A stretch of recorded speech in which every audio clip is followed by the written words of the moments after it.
Bonjour et bienvenue dans le tutoriel pour devenir un Saitama du BPF. Dans cette vidéo, on va voir le binding. On va juste voir comment binder une valeur à une autre dans le XAML. Ok. On va pas faire le binding jusqu'à dans le C Sharp. Donc, déjà, je vais vous expliquer ce que c'est le binding. Donc là, on avait cette application qui faisait ça. On avait un champ de saisie là, et on pouvait changer le texte qui est là avec le champ de saisie. Ok. Donc ça, comment on l'a fait? On avait fait avec un clic sur le bouton. On a un événement là qui, heu, qui prend donc le texte qui est dans la text box et qui le met dans le content de label. OK. Maintenant, qu'est-ce qu'on si par exemple on voulait, updater ce texte-là, dès qu'on écrit dès qu'on appuie sur la touche de la lettre, bah et en plus, si on voulait ne pas, utiliser, button click là. En fait, il y a une manière de faire qui est sans utiliser button click.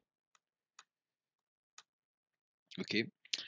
Donc, qu'est-ce qu'on va faire? On va faire un binding. Donc là, le content, ça va être directement lié à ce qu'il y a dans le texte ici. Vous voyez? Texte, ça c'est une propriété de textbox et du coup, si par exemple on met Toto là, on va dire qu'au début il y aura Toto, oui, un truc comme ça.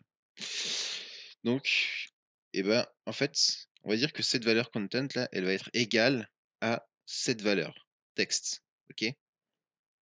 Donc là, comment on fait ça? Bah, il faut dire, ben, binding. Là, on va mettre quel, quel élément à quel élément tu veux binder, à textbox, à la textbox. Donc le nom, c'est my textbox, OK? Et ensuite, on va mettre virgule et on va mettre le chemin. Parce que là, il y a plusieurs, propriétés. Il y a par exemple with, on pourrait mettre with, on pourrait mettre, plein de trucs. Donc voilà, donc on va mettre le chemin, c'est text. Voilà et c'est déjà fini, en fait. Et là, du coup, il y a plus besoin de ça. Boum. Donc maintenant, si on lance l'application, voilà, on voit que là, déjà, ça a pris Toto. Et maintenant, si j'écris là, ça écrit en même temps. Donc ça prend vraiment la même valeur que ce qu'il y a dans le texte. Ça, c'est la valeur texte qu'on écrit là. Donc voilà, c'est tout en fait. Il y a pas grand chose d'autre à savoir sur le binding, en tout cas dans le XAML.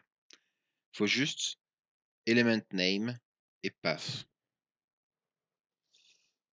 Après, on verra, des converteurs et tout, des trucs comme ça, mais pour le moment, si c'est, du texte, par exemple, là, c'est du texte. Toto, c'est du texte et content, c'est du texte. Donc pas de problème. Voilà, voilà, c'est fini pour cette vidéo. Je vous laisse, l'utiliser et on se retrouve dans la prochaine vidéo.